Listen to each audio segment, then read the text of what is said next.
Can we be like Apple? Can we just copy them? Anytime I find myself in a situation where my client wants to copy the competition or idolizes them or is infatuated by the success of their competitor, this is how I deal with my client in that situation. I tell them, let's be the cookie monster and not cookie cutter. Well, let me begin by asking you, have you ever heard of Hydrox cookies? Yeah, take a second. Think about it. So believe it or not, Hydrox was the original cookie sandwich, which launched around 1908. And Oreos, what we identify today as, a sandwich with a cream filling in the middle, actually came into the market 4 years after Hydrox launched this cookie. So let's break it down. How did Oreo become the cookie monster versus cookie cutter? The short version is, instead of saying, let's copy the competition, a better way to frame it is, what is it about the competition that we like, and then what is it about the competition that the customer likes? And then what are the gaps in what the competition is doing that the customers find to be painful? That is a much better framework to apply in that context. The second way to reframe, let's just be like X or Y company, reframe it as, how can we give company X and Y a run for their money? Which ties in to some of the gaps that you would find in the first point. Now let's do a deep dive into the Hydrox versus Oreo battle. Number one, the name.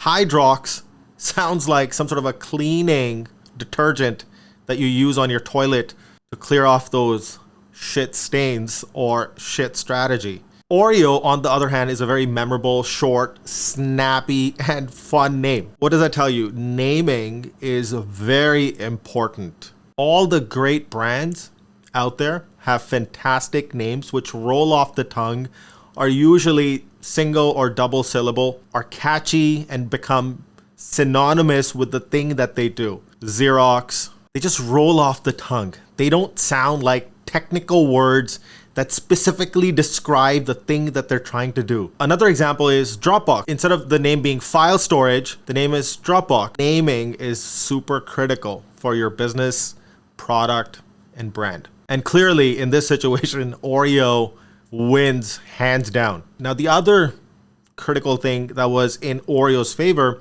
is that the parent company had deeper pockets. Much more money was thrown at advertising, distribution channels, marketing, advertising. And I don't know if you remember, but they created this campaign called Twist, Lick, and Dunk. That captured the imagination of people at large. And so what Oreo was able to successfully do was move away from like this commodity cookie to a ritual, and it became synonymous with a fun activity. I'm pretty sure this insight did not come out of a survey. They probably observed how people actually enjoy their Oreo cookie. Don't you just love it when advertising just hits the sweet spot? So the second takeaway is, while Hydrox was trying to sell a cookie, Oreo was trying to sell an experience. And they were able to deliver that with the deeper pockets through marketing, advertising, and all their different distribution channels. Now you could be listening to this and be like, but Paul, we are in like a complicated SaaS business, or we sell complex